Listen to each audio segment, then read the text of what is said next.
Bueno, muchachos, buenas tardes. Hoy es viernes 13 de octubre. Estamos en una nueva encuentro sincrónico del curso de módulos y paradigmas de programación, semestre 2023-2 del posgrado, maestría y doctorado en la Escuela de Ingeniería de Sistemas y Computación.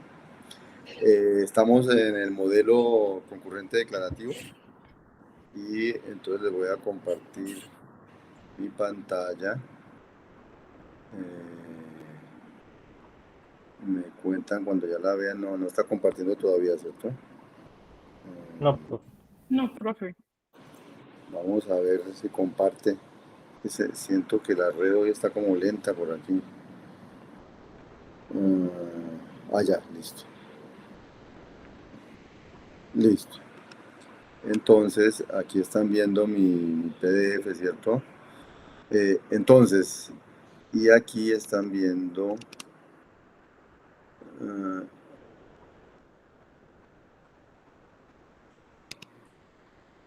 ¿qué dijo?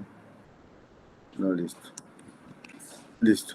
Entonces, estamos en el modelo de formación concurrente declarativo y pues había una introducción, la concurrencia dirigida por los datos, y entonces ahí aparecen los hilos, qué son los flujos, la concurrencia dirigida por la demanda, entonces aparecen los disparadores por necesidad, que sirven para hacer evaluación perezosa, y qué cosas no se logran hacer en limitaciones y extensiones con la concurrencia declarativa. Esos es como los temas de los videos que ustedes estuvieron viendo y lo que estuvieron leyendo en el libro, o lo que estuvieron viendo en las diapositivas, ¿de acuerdo? Entonces, la idea es resolverles dudas que tengan al respecto y luego pasamos a resolver dudas sobre el taller. Entonces, no sé si tienen dudas en alguna parte de esta primera introducción, de qué es concurrencia. Yo creo que aquí es más bien conceptual, ¿cierto?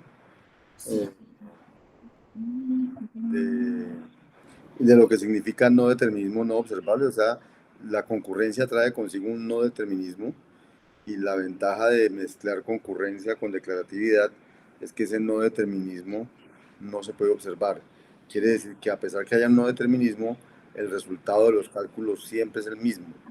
Y entonces eso quiere decir que es una concurrencia, llamémosla, no es peligrosa, porque lo que yo hago, el resultado es el mismo que si no hubiera puesto concurrencia. O sea, los hilos no me le añaden posibilidades de error al programa, sino que el programa da lo mismo que si no le pongo hilos. Pues digamos, más bien, con los hilos puedo lograr que haya que un hilo que estaba detenido se resuelva, cosa que no podría hacer sin los hilos, porque la secuencialidad, si no encuentro una variable definida, se detiene. La ventaja aquí con hilos es que si en el hilo en que estoy no está definida, el hilo se detiene, pero otro hilo que puede ir al lado puede que lo logre resolver ese problema de esa variable, y entonces el hilo se pueda volver a ejecutar. Pero digamos, eso, lo que hay en este primero es eso, es qué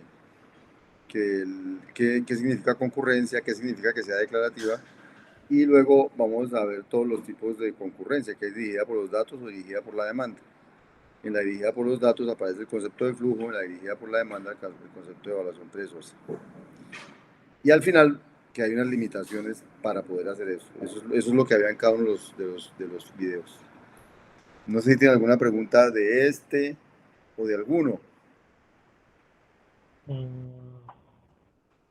De pronto en por la donde, dirigida por los datos. por donde quieran empezar, pueden empezar. Esta que es del dirigido por los datos, entonces lo que tiene es el modelo, y hay unas técnicas para programar dirigido por los datos. En lo que habla del modelo es, bueno, aquí hay un cambio del modelo original al modelo nuevo. En la máquina virtual ahora no hay no hay una sola pila semántica, sino que hay muchas pilas. Esa es la gran diferencia. Hay una sola memoria, sigue habiendo una sola memoria. Ese almacén es compartido por todos, pero ahora lo que hay son múltiples pilas donde cada pila va a representar un hilo. Ajá. Y eso es lo único nuevo que hay allí. Dime. Sí, Luis. era aclarar eso. Cada pila de esa nueva creada es un hilo que debe ser, que para ser ejecutado debe estar, ¿cómo se llama? Que, Eh, que es para ser decir, ejecutado, ¿qué? debe estar completo, debe estar, ¿Completo qué significa? eh, es decir, los valores, ¿Listo? sí, como listo, como que los valores asignados a las variables que están trabajando dentro de ese hilo. Ah, bueno, no, entonces cada uno de estos hilos, pues mejor dicho, al principio solo hay un hilo, que es el hilo principal. Ajá. Y cuando dentro del hilo se crean hilos, van apareciendo los nuevos hilos. Todo hilo tiene un conjunto de operaciones secuenciales a ejecutar. Todo hilo ejecuta secuencialmente. Solo que una de esas operaciones puede ser crear un hilo. Entonces, su natural consecuencia es que se crea un nuevo hilo. Ahora, cuando tengo muchos hilos, ¿cuál hilo? Los hilos se catalogan en ejecutables y suspendidos, ya no ejecutables. Un hilo es ejecutable si la primera instrucción del hilo se puede ejecutar. Y un hilo está suspendido si la primera ejecución del hilo no se puede ejecutar. Entre los hilos ejecutables, entonces hay alguien que se llama el planificador de hilos que decide a quién darle la mano. Es decir, ejecútese tal o ejecútese tal. Y ustedes como programadores no tienen control sobre eso. Entonces sus programas tienen que funcionar independientemente de en qué orden le dan la mano a los hilos. Y eso es lo que llamamos el no determinismo no observable, que el resultado es el mismo sin importar en qué orden le van dando la mano a los hilos, que se les puede dar la mano al tiempo. Ahora, si pasan cosas que un hilo, que hay 4 hilos, pero solo hay uno ejecutable, pues no hay que dar la mano sino a uno. Y esas cosas pueden suceder también. ¿De acuerdo? Sí, pues. Entonces, del modelo original está lo mismo, salvo que ahora hay una nueva instrucción, que es la de crear hilos. ¿Y qué hay dentro de un hilo? Hay todo un programa, como era cualquier cosa de estas. Y eso es lo único nuevo. Y entonces, la semántica, entonces se llama semántica de intercalación. ¿Por qué se llama semántica de intercalación? Porque yo empiezo con un hilo y ese hilo de pronto me dice cree otro hilo. Entonces aquí se creó otro hilo. Y entonces en este momento hay 2 hilos, el de aquí y el de aquí arriba, el de aquí abajo y el de aquí arriba. Continúo, digamos, en el hilo de arriba y aquí se crea otro hilo, entonces ahora hay 3 hilos. Este, este y este.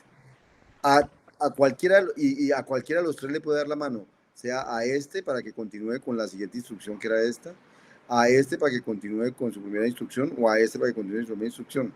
Y como a cualquiera le puede dar la mano, quiere decir que intercalada, o sea, quiere decir que el planificador va a intercalar, de pronto va a decir le doy la mano a este, entonces ya no siguió este, luego le da la mano a este, entonces va intercalando la ejecución de los hilos que están al tiempo. Por eso se llama semántica de intercalación. Entonces, si yo tengo, este es un ejemplo chiquito para ver las intercalaciones posibles, tengo un hilo que se abre en 2, continúa el hilo que había, pero se abre un nuevo hilo. Y en ese hilo hay 2 instrucciones, I1 y 2, y aquí faltaba IB, instrucción C. Entonces, al final, ¿cuántas maneras hay de ejecutar este programa que crea esos 2 hilos? Entonces, está la de ejecute, primero IA, todos empiezan por IA, como pueden ver, todos empiezan por IA, porque ahí no había sino un hilo. Luego, toda posible ejecución empieza por lo mismo, pero luego podría seguir o IB o I1, dependiendo de a quién le den la mano el hilo. Entonces, continúa o IB o I1. Pero una vez se ejecuta, bueno, I1, el siguiente paso podría ser o I2 o el otro lado. Entonces, después de I1, podría seguir I2 o se podría seguir IB. Después de I2, podría seguir IB o IC, porque no hay más opción. Y después de IB, podría seguir I2 o IC. Después de IB, podría seguir o IC, como es aquí, o, o I2. Después de IB, podría seguir I2. También hubiera podido seguir IC. Estas no son todas las ejecuciones, aquí ya podido seguir y dice, aquí hay más posibles ejecuciones. Pero lo importante es todas estas ejecuciones se pueden ver como una ejecución de hilos intercalada, pero respetando que no se puede ejecutar algo de un hilo, no se puede ejecutar la instrucción de un hilo, por ejemplo la 2 no se puede ejecutar antes de la 1, o la C no se puede ejecutar antes de la B. Eso es lo que tiene que respetar, la secuencialidad de los hilos.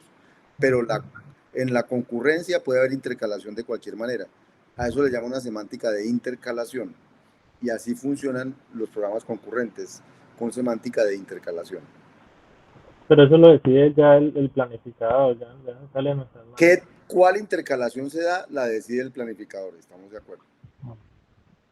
Uno como programador no sabe cómo se va a intercalar, entonces la corrección del programa que uno haga no puede depender de en qué orden le dan la mano a los hilos. Si yo hago un programa cuya salida depende de en qué orden le dan la mano a los hilos, estoy olleteado porque yo no controlo en qué orden le dan la mano a los hilos. ¿De acuerdo? Bien. A eso es lo que llaman el no determinismo. Ahora, típicamente el no determinismo en el modelo concurrente declarativo no es visible al programador. Pero si ustedes tuvieran concurrencia con estado, que ahorita no tenemos estado, entonces no tenemos concurrencia con estado, ese sí daría un no determinismo observable. Quiere decir que del resultado que me dé el programa, yo puedo saber en qué orden dieron la mano los hilos. Cuando el no determinismo es observable, esa es una característica, digamos, mala de la concurrencia, porque quiere decir que no siempre me da el mismo resultado. O sea, hay no determinismo, llamémoslo bueno, y no determinismo malo. El no determinismo bueno es aquel en que no importa que se dé, el resultado siempre da el mismo, y ese entonces se llama no determinismo no observable, porque del resultado yo no puedo observar en qué orden se ejecutaron los hilos. Y el no determinismo observable es aquel en que del resultado yo puedo decidir en qué orden se ejecutaron los hilos. Eso quiere decir que el resultado no es el mismo, porque si fuera el mismo no sabría en qué orden superarlo. Dime. Esa última parte no la comprendí, profe. Lo de observable y no observable. Sí. Es decir, ¿por qué uno es malo y el otro no? Es decir, Venga, le doy un ejemplo. Voy a hacer un dibujito aquí. Le voy a hacer un dibujito de dos programas diferentes. Yo empiezo aquí en un hilo, hago una instrucción, luego sigue la siguiente instrucción, es haga un hilo. Entonces quiere decir que, digamos que aparece una nueva posibilidad aquí, y ahora hay dos, o continúo por aquí arriba o continúo por aquí abajo. Entonces ahora digamos que continúo por arriba, y luego continúo por aquí. Y aquí en este punto termina la computación y en el browse hace un browse 3. ¿Sí? Si hubiera seguido por aquí, hago una instrucción, luego hago otra, digamos, luego hago otra, y también y cuando termina, escribe browse 3. Ese es un caso. Voy al otro caso. Voy a hacer el mismo dibujito, solo que aquí escribe, digamos, 3, y por este lado hace lo que tiene que hacer y escribe 5. Entonces ahora yo te pregunto a ti, supongamos que está corriendo de esta manera aquí, la primera. Pero tú lo único que ves es, vamos a decir, como una cajita negra. Lo único que ves es lo que escribió. Como son hilos, quiere decir que se puede venir por aquí o por acá. Pero no quiere que se vaya por los dos lados, sino por uno de los dos. Pero lo único que ves al final es que escribió 3. Entonces yo te pregunto, ¿por qué lado se vino aquí? Ahí no sabría. Eso se llama no observable. Observable. Porque de ver esto, no sabes por dónde se vino. Entonces, eso se llama un no determinismo, pero hubo no determinismo porque aquí había un no determinismo. Tú no sabes por dónde se fue, pero dio 3. Entonces, no observable. es un no determinismo no observable. Si hacemos lo mismo a este lado, sigue siendo un no determinismo. Exacto, pero dependiendo de si viste un 3 o viste un 5, sabes si se vino por abajo o por arriba. Eso se llama no determinismo observable. Ok, y eso lo sé porque yo programé cada una de las branches, de las ramitas, de los hilos. No, no, precisamente, supón que tú no sabes, o sea, supón que es concurrente, pero no importa que tú no lo hayas programado. Si tú corres el programa y unas veces te da 3 y otras veces te da 5, quiere decir Ujú. que de alguna manera eso por allá adentro tiene como dos caminos. Unos por los que da 3 y otro por el que da 5. Si siempre Ok, que lo corres te da 3, tú ni siquiera te imaginas que haya caminos por allá adentro. ujú.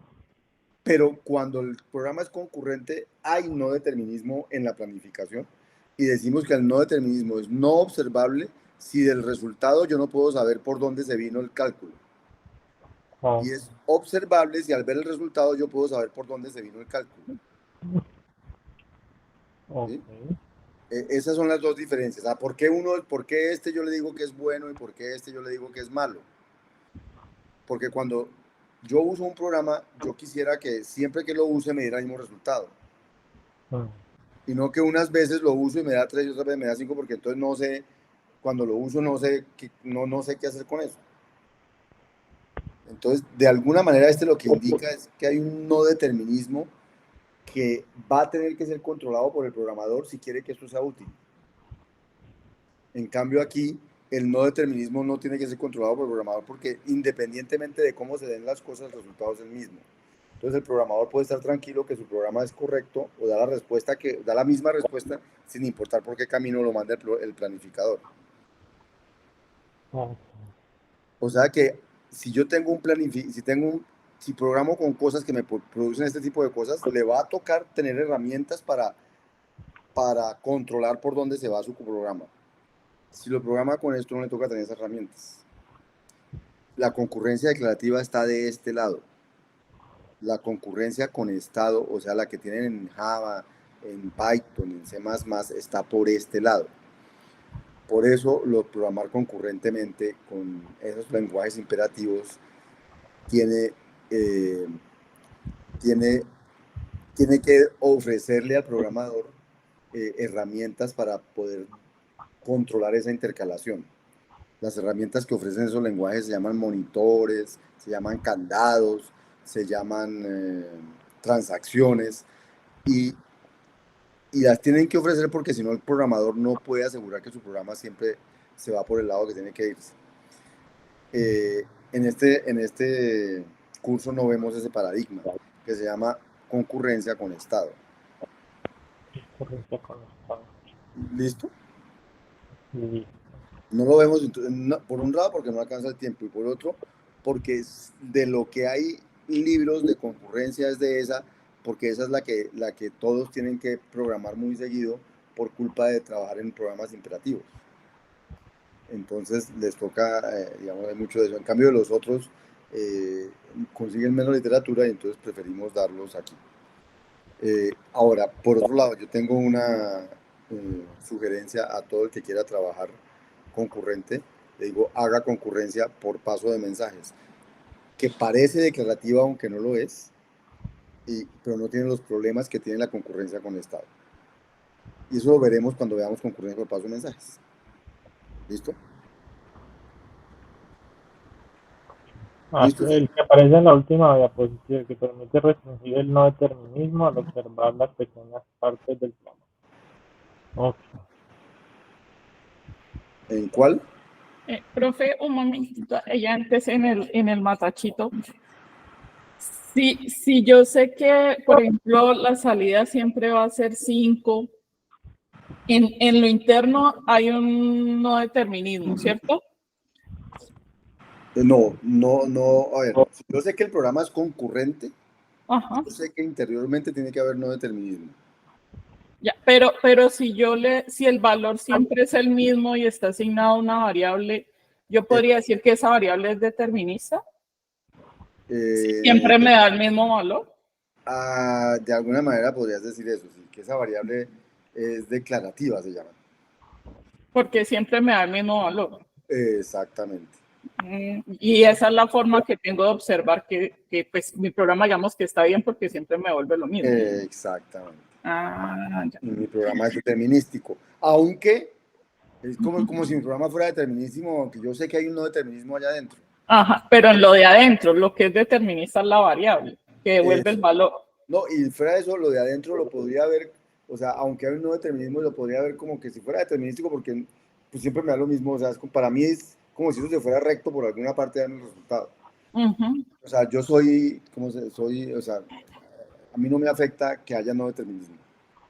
Y por eso ese no determinismo lo llamo yo bueno, porque no me afecta. A mí me afectan solo los no determinismos que dan resultados diferentes, porque esos sí me afectan y tengo que manejarlos de alguna manera. ¿Bien? Sí. Bien. Entonces, aquí dice lo que hace el planificador, ¿cierto? Que el planificador es, entre los que están suspendidos, escoge a quién le da la mano. Pero el planificador tiene que tener una propiedad muy importante, que es ser Autónomo, imparcial.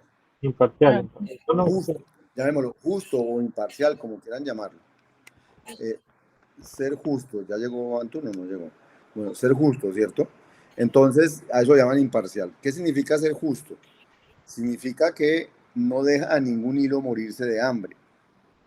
Quiere decir que si hay 50 hilos, el planificador tiene que asegurar que a los 50 hilos le va a dar la mano, sin importar si... entonces, bueno, tiene que dar la mano. Entonces, no puede tener como estrategia decir, le doy la mano al primero y cuando termine le doy la mano al segundo y cuando termine le doy la mano al tercero, en el orden en que lleguen, porque si uno de esos hilos nunca termina, nunca le podrá dar la mano al resto. Entonces, un planificador no puede dar la orden de planificación de esa manera. Un planificador siempre tiene que decir, le voy a dar 15 milisegundos o 30 milisegundos a cada hilo. Y cuando se lo haya dado, le digo, pare un momentico, le voy a dar la mano al siguiente. Y así le aseguro que le doy la mano a todos. A veces no es tan equitativo. Le puedo dar la mano en los 100 milisegundos y a otro 15 nomás. Pero se la va a dar. Mientras se asegure que a todo hilo le da la mano en algún momento, eso es un planificador justo o imparcial. ¿De acuerdo? Ahora, nosotros en este curso, y uno como programador no se preocupa por cómo es el planificador. Solo supone que todo planificador es justo. Porque los que hacen planificadores en los sistemas operativos los tienen que hacer justos. Porque si no, cualquier proceso les puede coger la mano y no dejar de hacer nada al computador. ¿Listo? Okay. Bien. Y luego entonces está la semántica. Como tenemos una sola instrucción. Bueno, para poder hablar de la semántica nos tocó construir, decir que un estado ya no es la memoria y una pila, sino que un estado es la memoria y muchas pilas. Porque ahora hay multipilas. ¿Sí?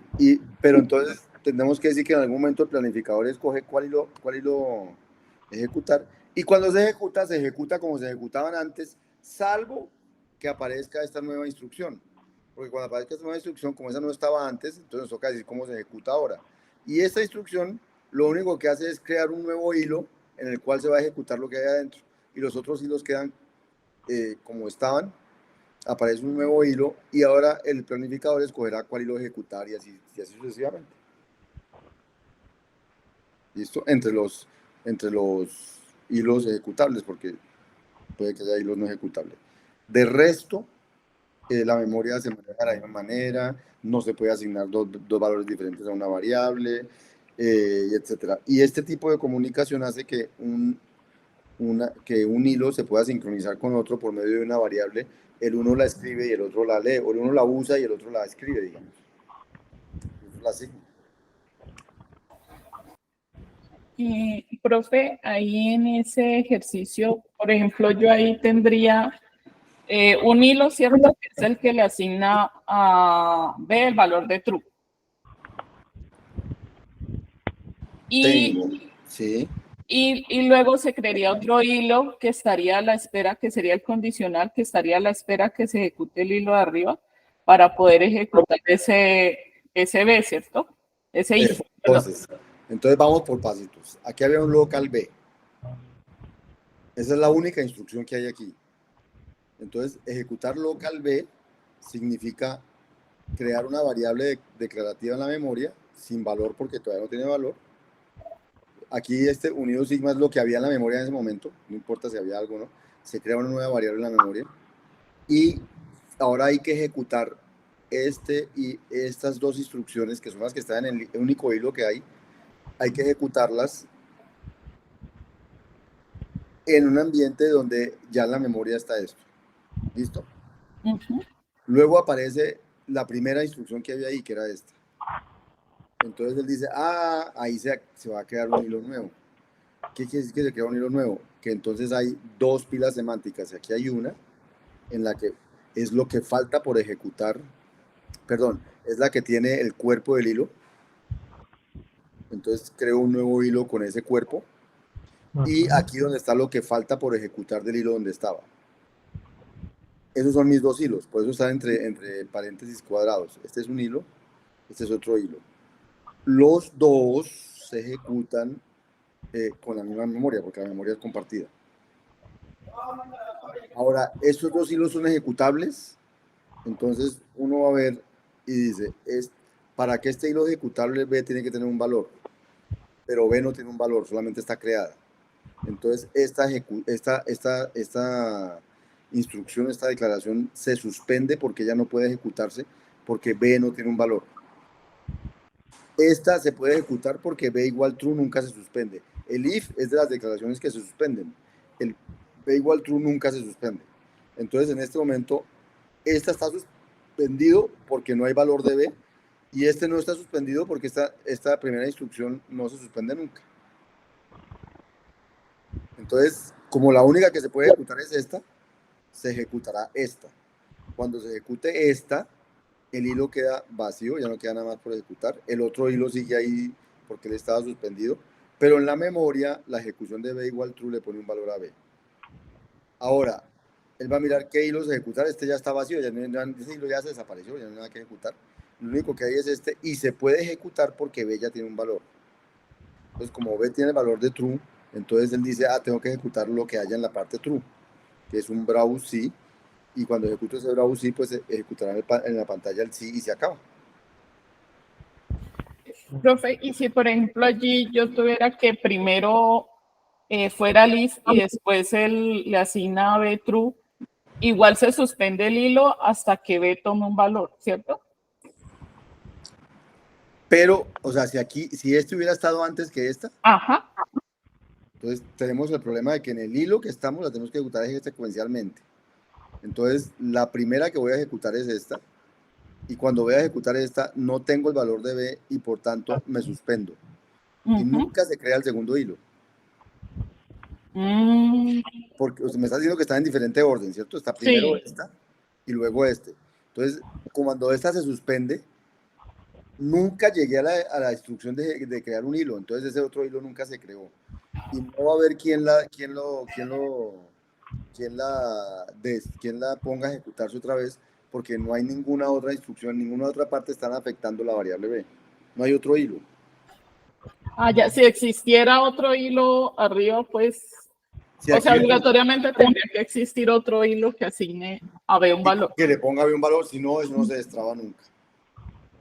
¿Y si ese está dentro de un hilo?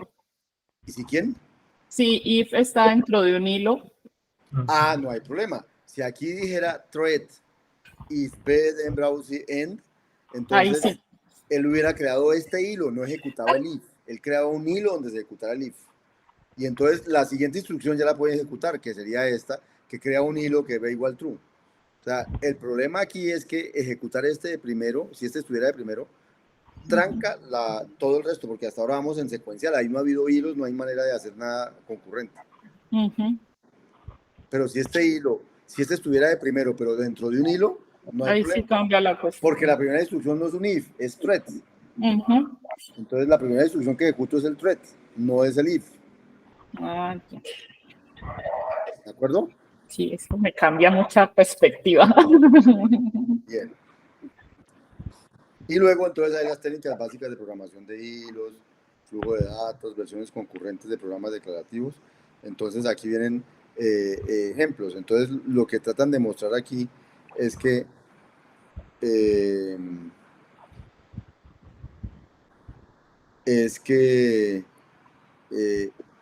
cuando yo voy a ejecutar aquí pongo esto en un hilo y luego pongo un browse.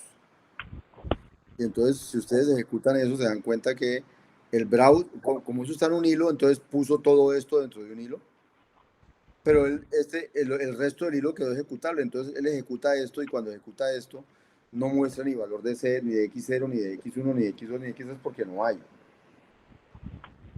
Y ya lo que sigue es, cuando yo le digo X0 igual 0, y este hilo se va a trabar. Este hilo va a ser el browse Y0, Y1, Y2, no hay problema porque el browse no se traba nunca, pero este Y0 igual X0 más 1 queda trabado mientras no has ejecutado X0 igual 0. Pero cuando alguien ejecuta X0 igual 0, este señor se destraba. Y cuando va a tratar de ejecutar esta y no sabe qué es en X1, vuelve y se traba. Cuando le dicen X1 igual 1, entonces se destraba y ahí van como sincronizándose entre ellos. Entonces lo que están mostrando aquí es que las variables se vuelven como variables de sincronización. Esas variables se llaman variables de flujo de datos. O sea, por aquí entró el 0 y por aquí me lo leen. Por aquí entró el 1 y por aquí me lo leen. ¿Cierto? Y así sucesivamente. Entonces son como variables por donde fluyen los datos, por eso llaman variables de flujo de datos. Profe, si ahí fuera, si cada una de esas invocaciones, o sea, si X0, X1, X2, X3 tuviera un hilo, o sea, tuviera un thread, y por ejemplo se fuera a ejecutar primero, o sea, estuvieran en orden inverso, X3 funcionaría igual que el ejercicio anterior. X3 se suspende hasta que tengamos X2 y X1, X1 se suspende hasta que tengamos X0 y hasta que tengamos X0 pues ya se destrabarían todos los hilos. Exactamente. Pero ¿quién va a destrabar a X3? Sería cuando se tenga X3 y X2. Mejor dicho, espérate, verás, yo traigo voy a ejecutar OZ aquí. Ahí están viendo, ¿cierto? Sí, sí, profe.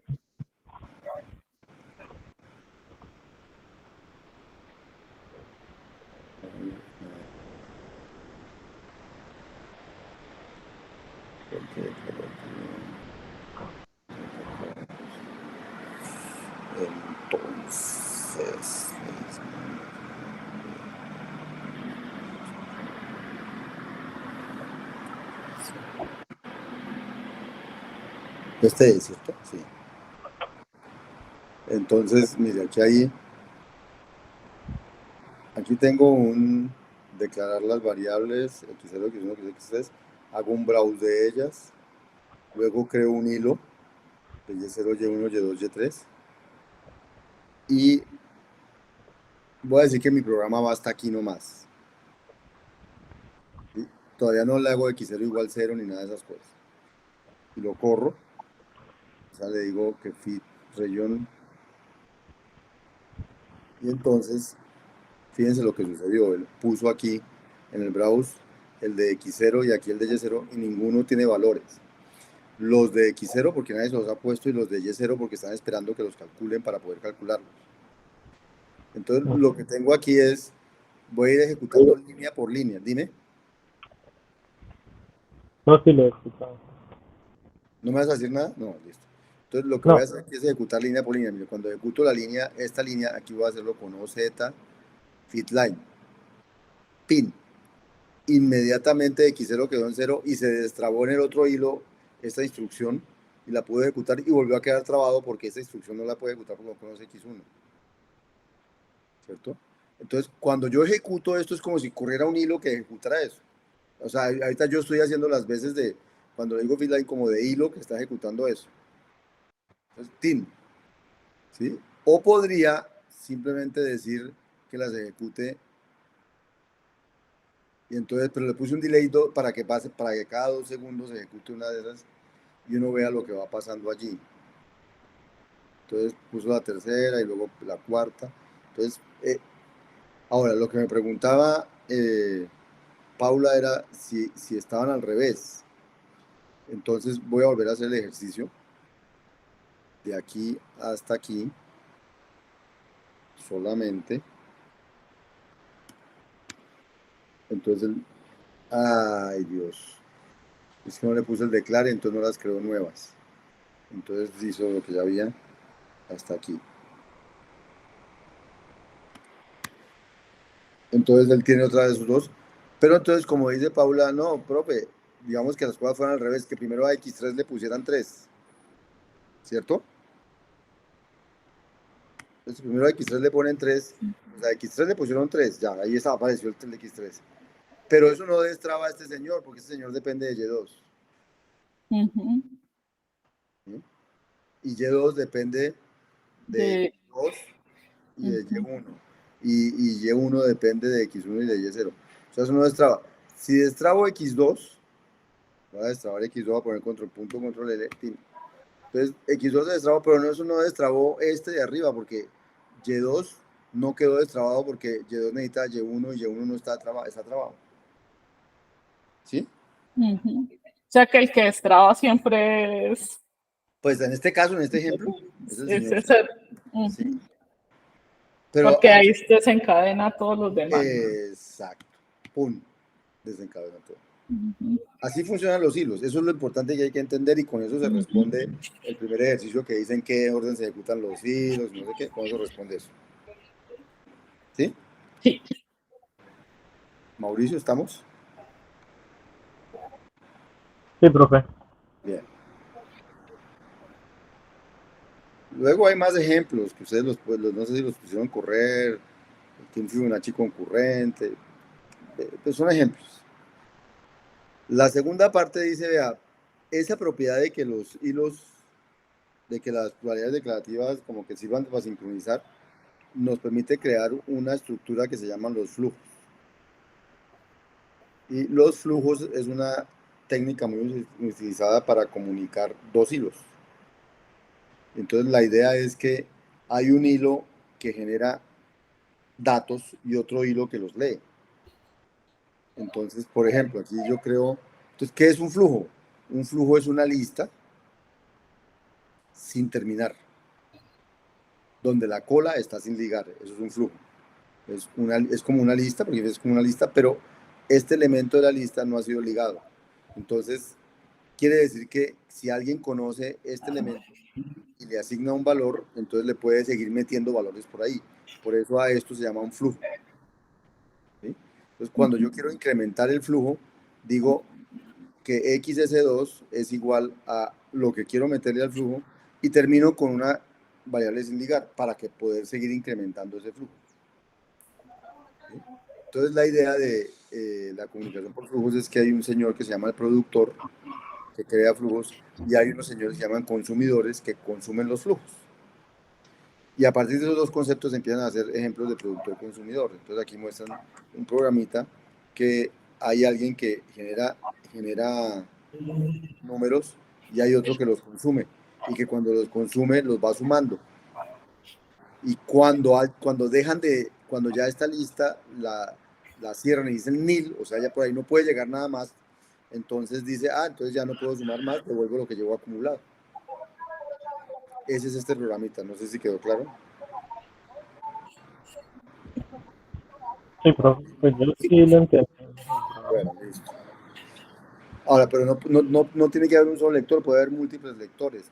O sea, quiere decir que alguien lea, no quiere decir que los otros no puedan leer. O sea, puedo tener un generador de números y puedo tener 3 que consumen. Y los 3 cuando consumen, no es que porque el uno consuma, esto se acabó y se perdió, ya se lo consumieron. Esto es como, este es un sitio donde todo el mundo puede ir a consumir y eso no se acaba. Eso es lo que está diciendo aquí. ¿Cierto? Y dicen que en programas más complejos no solo hay productores y consumidores, sino que hay un tercero que se llama un transductor, que es alguien que consume, pero que también crea. Entonces, ese es un transductor que consume un flujo y crea otro flujo. Del sí. Los consumidores solo reciben flujos y los consumen, no crean flujos. Los productores producen flujos, no los consumen. Y los transductores consumen un flujo y a partir de ese consumo crean otro flujo. y van a llamar a un canal a los flujos que van fluyendo con los que se alimentan los siguientes. Y entonces muestran un filtro que es un transductor sencillo. Este filtro recibe estos, filtra los impares y luego el consumidor suma los que le llegan allá, que solamente suman los impares. Y este es otro ejemplo de comunicación por flujos. ¿Preguntas? Profe, allí y de una vez me salto un poquito como al taller. Hay un punto en donde nos piden como los clientes, o sea que es una... es este contador, pues parecido. Y hay unos clientes que consumen pues el contador. ¿Eso se podían ver como consumidores? Los clientes son consumidores. ¿Sí? Ay. Pero lo importante, ese punto es el de las limitaciones. Ese punto es para demostrarles que hay cosas que no se pueden hacer con concurrencia declarativa y que uno quisiera poder hacer. Porque eso es como cliente-servidor, ¿no? Exacto. Entonces, las cosas que se llaman cliente-servidor no se pueden modelar con concurrencia declarativa. O sea, esta concurrencia tan linda que es porque no me produce, porque el no determinismo es no observable, tiene limitaciones para expresar todo lo que uno necesita expresar en la vida real. Entonces, por eso esta concurrencia no es suficientemente útil en el mundo real, porque no me permite expresar ciertas cosas que el mundo real necesita. Cuando veamos el cuarto paradigma, que es concurrencia por pasos de mensajes, vamos a ver qué concepto tenemos que agregarle a la concurrencia declarativa para que se vuelva una concurrencia que sí me resuelva los problemas del mundo real. Pero va a tocar añadirle algo más. No es suficiente solo con crear hilos. Hay que crear otras cosas. ¿Me dijiste algo, Mauricio? No, estoy viendo aquí el problema del contador y sí está... Ese es el último. Ahorita hablamos del este. Entonces, aquí hay un ejemplo muy lindo que es cómo construir todos los números primos con la criba de Eratóstenes. Entonces, la criba de Eratóstenes era un método que usaba Eratóstenes para generar los números primos. No sé si lo conocen. Entonces, Eratóstenes, esto no era así, Eratóstenes,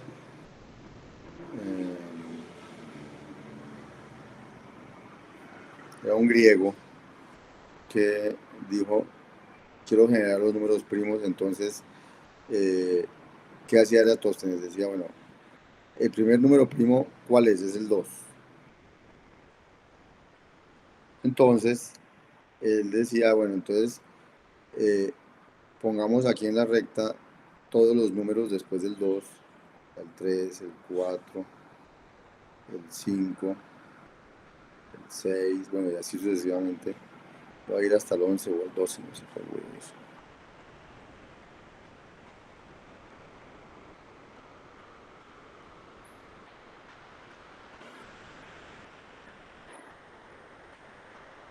Y así seguía, ¿cierto? Bien, entonces, él decía, bueno, el 2 es un número primo. Aquí tengo el 3, aquí tengo el 4, aquí tengo el 5, aquí tengo el 6. Bueno, ahí tengo todos estos números. 6, 7, 8 y 9. Y bueno, ¿qué tiene de especial un número primo?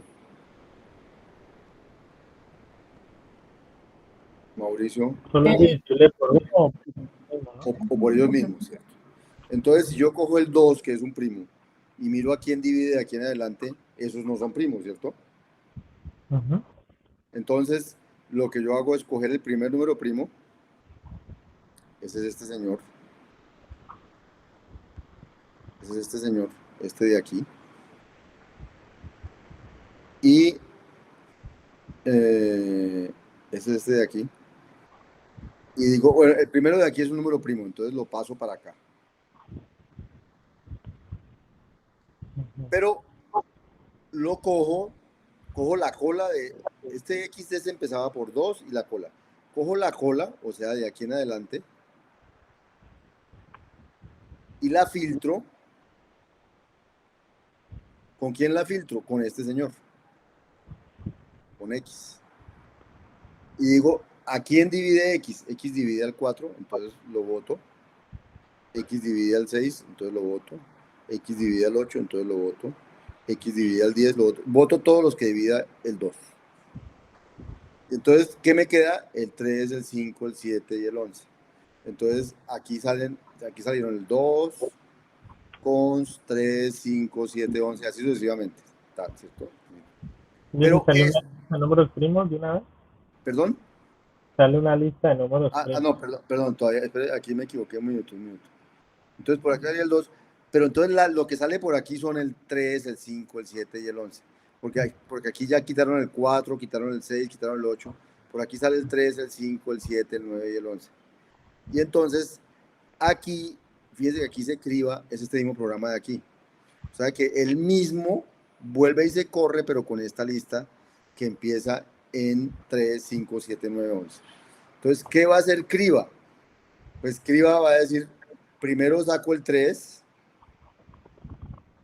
y luego saco, por allá adentro tiene que por un lado saca el 3 y por otro lado hace una criba donde vota los que son múltiplos de 3. Entonces va a votar al 9, va a votar al 12 y va a salir una lista que empieza por 5. Y luego otros los que dividen a 5, a los que 5 divide y empiezan a por 7 y así sucesivamente. Y entonces aquí lo que van sacando son los primos que van quedando. Este es un generador de números primos. Así funciona la criba de Eratóstenes y así funciona ese criba que les mostré. Y que tienen que repetirlo en el taller. O sea, fíjense que el taller no es que hagan cosas nuevas. El del productor consumidor ya estaba, pero quiero que lo hagan. El de la criba ya estaba aquí, pero quiero que lo hagan. No que lo hayan visto, sino que lo hagan ustedes, que lo hagan funcionar. ¿Sí ven? Sí. Porque aquí está la criba, mira, ahí está. Bien. Que lo hagan funcionar, que lo vean funcionar, que entiendan por qué funciona. Y bueno, y luego entonces se habla de los problemas que hay. Cuando uno tiene productor consumidor, tiene un problema serio y es que piensen que el productor produce, digamos que yo produzco zapatos y hay alguien que me los compra, ¿cierto? Y resulta que yo produzco zapatos y la persona se los paso a una tienda que los vende, que me los compra a mí porque ya los vende. Entonces yo produzco zapatos y produzco zapatos a una velocidad que no es la velocidad a la que él los vende. ¿Qué va a terminar sucediendo? No alcanzo a recibirlos todos. No, la velocidad a la que lo produzco. Bueno, que ya no me caben, donde yo tengo almacenado ya no me caben. Exacto. O sea, si me siguen produciendo y produciendo, ya me llenan me llenan mucho. Ya no tengo ni dónde guardarlos, porque no los vendo al ritmo que los producen. Entonces ese es un problema que hay en la comunicación por flujos, que el productor produzca más rápido de lo que el consumidor consume. Entonces la memoria empieza a llenarse, como la bodega, y algún día la memoria se explota porque las bodegas son finitas. ¿Listo? Un sobresampleo, ¿no? ¿Cómo? Se le llaman sobresampleo, oversampling. Tal vez. Sobremuestreo. El muestreo tiene que ver con sacar muestras, sí, digamos, como que es que el sobremuestreo me suena más a que saco más muestras de las que necesito, no a que no las logro consumir. Digamos, esto es más bien como con el símil del almacén. Con el símil del almacén es que la bodega se me llenó. No puedo recibir más zapatos. O sea, tengo que decirle al productor, oiga, pare, porque yo no he vendido los zapatos al ritmo que usted me los vende. Bueno, ese es un caso típico que hay en la relación con productor-consumidor. El otro típico es al revés, que produce un zapato, yo lo vendo, me demoro para que me dé el siguiente, entonces dejo de vender porque no tengo suficientes zapatos para vender, porque el que los produce se demora produciendo. Entonces, eso es lo que se llama, digamos, problemas en la relación productor-consumidor. Y entonces aparece, bueno, entonces, ¿cómo controlamos los flujos que se genere al ritmo que yo necesito? Y entonces ahí es donde aparece lo de la memoria intermedia limitada, que es un caso donde hay alguien que produce, hay alguien que consume, pero las velocidades de los dos no las puedo, no las sé moderar. Entonces lo que hago es que hay un intermediario que me guarda, que se comunica con el productor y que le dice, bueno, produzca y yo le tengo aquí el guardadito al señor consumidor. Y cuando él necesite, la saca de aquí, pim, de la bodega. Y cuando él saque uno de la bodega, entonces este le dice al señor productor, produzcame otra que se me acabó, y entonces le vuelve y le produce otra. Y a medida que este va sacando, porque consume, este le va diciendo a este, produzcame otra y la mete, pero este señor, memoria intermedia, modera la velocidad de producción. Siempre tiene para darle al consumidor cuando quiere consumir, pero no deja que el productor produzca en exceso porque no hay necesidad, entonces le pone una cota a la producción del consumidor. Entonces, la memoria intermedia es un consumidor que le dice al productor cuándo producir, y el consumidor aquí es un consumidor que siempre va a encontrar a consumir de la memoria lo que hay allí, porque él siempre tendrá algo. Apenas él le dé algo al consumidor, la memoria se lo pide al productor para volver a llenar la memoria. Así funciona esto de la memoria. Entonces, esa es la solución que se inventaron para hacer flujos productor-consumidor sin que el productor produzca sin necesidad y sin que el consumidor consuma más de lo que debe consumir. Y hay un ejercicio en el taller para implementar esto. Solamente que allá se habla de un mesero, de un barman y esas cosas. Sí, ese es el que no me deja vivir, pero ya, ya estoy, con esto ya me queda un poquito más claro qué es lo que hay que hacer. ¿Sí? Entonces está el barman que sirve las cervezas, está el mesero, está el señor que se las bebe, y está entonces un señor que dice, pero las cervezas se enfrían, entonces yo no le puedo decir que me sirva, y este señor no beba al mismo ritmo que yo las hago, que yo las sirvo. Entonces solamente hay un límite para cervezas. Ya hay 4 en la mesa y a medida que se va consumiendo, este va trayendo otra cerveza y así. Pero nunca hay más de 4 cervezas servidas o más de N cervezas servidas. Hay un intermedio ahí. Es el del bar y las cervezas. El de código. Y el código tiene que ver con este. Y ese código está aquí. Solo entendimos la memoria intermedia, es lo que dice ese ejercicio. Los ejercicios que hay son ponerlo a practicar lo que se les ha contado. Porque la idea es que en la práctica es que uno entiende las cosas como las cosas suceden. ¿Vamos?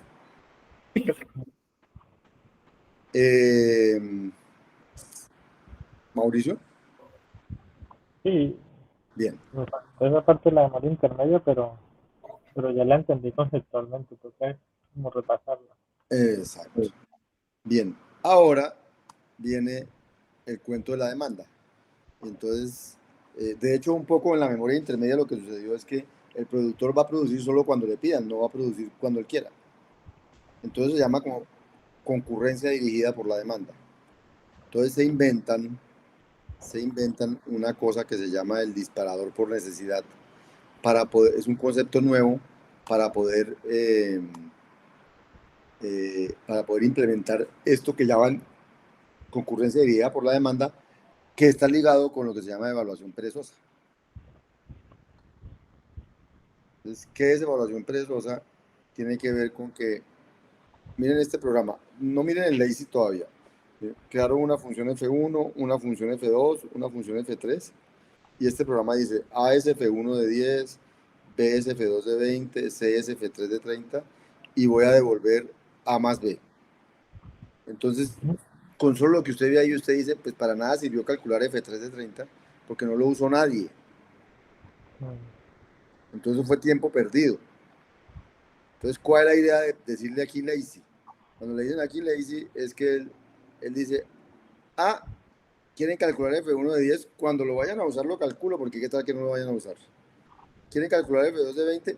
Cuando vayan a usarlo calculo porque tal que no vayan a usar. ¿Quieren usar F3 de 30? Cuando vayan a usarlo calculo. Y aquí están usando A. Entonces dispara por necesidad el cálculo de F1 de 10. Aquí necesitan a B. Dispara por necesidad el cálculo de F2 de 20. No necesitaron a C. Él ya dio ya calculó ya se acabó el programa. No necesitó disparar a F3. Porque nadie necesitó a C. ¿De acuerdo? Eso es lo que se llama evaluación perezosa.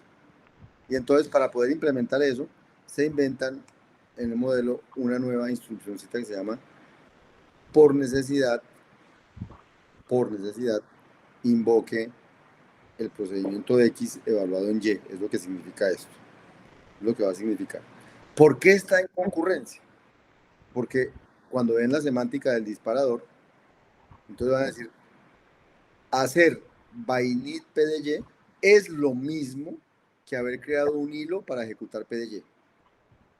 O sea, semánticamente lo mismo que crear un hilo. Estamos en concurrencia, estamos creando hilos, luego by-init PDY es lo mismo que thread PDY. ¿Cuál es la diferencia? Es cuando ejecutan ese hilo. Entonces, ese hilo no se va a ejecutar, ese hilo no va a ser ejecutable sino hasta que alguien necesite el resultado de ese hilo. Entonces, el hilo va a quedar suspendido hasta que alguien necesite el resultado del hilo. Cuando alguien lo necesite, el hilo va a quedar ejecutable y entonces ya algún día lo van a ejecutar. Pero él no se va a volver ejecutable hasta que alguien no necesite ese valor. ¿Listo? Ese concepto tan sencillo me permite hacer evaluación perezosa, me permite hacer, ¿cómo se llama? Esta es la semántica que les acabo de decir, me permite hacer, un segundo, algo que quiero mostrarles, funciones perezosas. Entonces, me permite, cuando alguien dice, quiero que esta función sea perezosa, realmente lo que está diciendo es que ponga este llamado por necesidad. Eso es lo que está diciendo alguien cuando dice que es perezosa. O sea, el concepto de pereza es una abstracción lingüística basada en el by-init. O sea, el concepto básico es by-init y el concepto de pereza es una implementación es una cosa que puedo lograr por tener el by-init.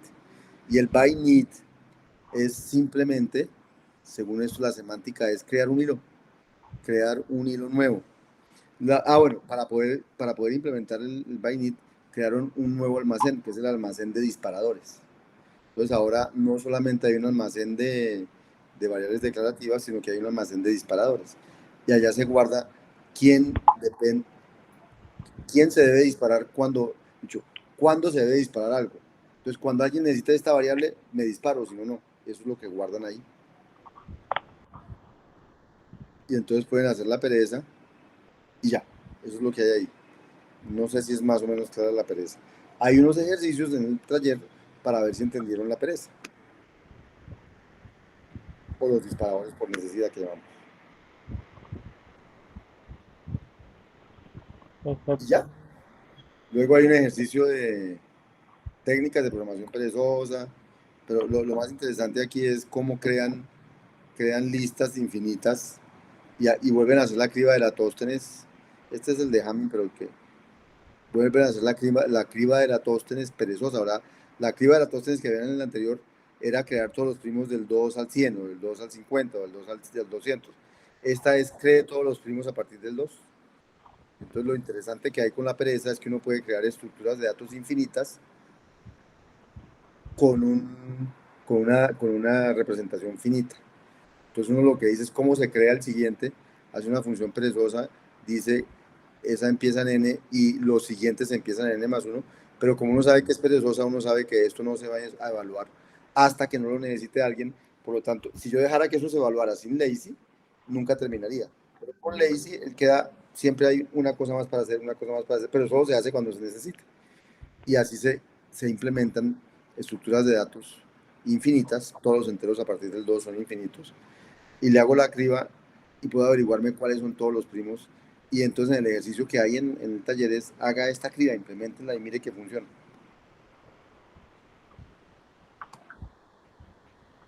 Ya, eso es todo lo que hay. No sé si quedaron dudas. El taller. Entonces el taller que tiene uno primero para saber si saben cuándo se ejecutan los hilos, uno segundo para saber si logran entender otra vez también cómo se ejecutan los hilos, en qué momento, y entonces se usa una instrucción que solo vamos a usar en este caso, porque el browse solo despliega cuando la cosa tiene algo. El show me permite ver comportamientos no determinísticos. Entonces, para eso es el tal show. Entonces, este es para tratar de entender cuándo se ejecutan los hilos, cuándo le dan la mano al uno al otro, cuándo pasan cosas. El tercero es hacer un productor consumidor muy parecido al que está en el, o igual, no sé, al que está en esta, pero tienen que implementarlo ustedes y mandarlo corriendo. El cuarto, ese es el del contador. Este se puede hacer sin problema, sino que aquí les van a preguntar, ¿y usted por qué cree que esto no se puede hacer? Y me va a tener que decir, traté de hacerlo así y no pude, y no da exactamente como uno quiere por tal razón. Después las limitaciones, el quinto es el del FU, la cerveza, es implementar una memoria limitada.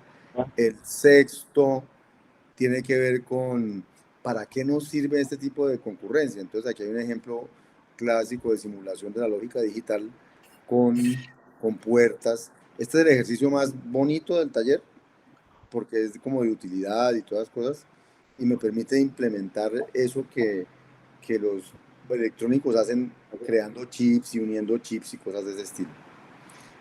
Ese es el que más, digamos, el que tiene más integrado todo lo que hemos visto, pero aquí no hay pereza. Y del séptimo en adelante hay pereza, tiene que ver con entender que los hilos, ¿cómo haría uno para sincronizar varios hilos? Si los quiere sincronizar. El octavo, si es con pereza, y el noveno es con pereza. Ese es el taller. ¿Dónde están ustedes en este momento? Empezando. Yo ya tengo el quinto, no lo había empezado a hacer porque no sabía por dónde empezar. Pero el cuarto ya lo tenía, me falta es como esta parte de cliente servidor, no me había funcionado. De entender las limitaciones. Exacto, la primera, segunda y tercera sí, la cuarta me faltaba esa, la quinta sí no había hecho nada. La sexta hice hasta la B y estoy con lo de los registros, que sea como un registro. Y sería la C y la D, me faltan de la sexta. La séptima no la había mirado. La octava ya había empezado algo y la novena también ya empezó algo. Bueno, ¿y Mauricio? No, profe, hasta la tercera ya la hice, pero ya en adelante. Bueno, entonces vamos a hacer lo mismo que en el taller anterior. Entreguen lo que tengan el domingo.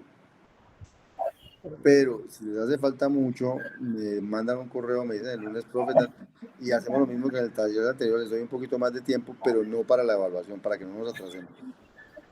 Listo, profe. ¿Listo? Okay. Pero no quiero dar el tiempo si no lo necesitan. Porque por estar haciendo taller, pues no están adelantando el otro tema y entonces es lo que no me gusta, que estén montadas esas dos cosas.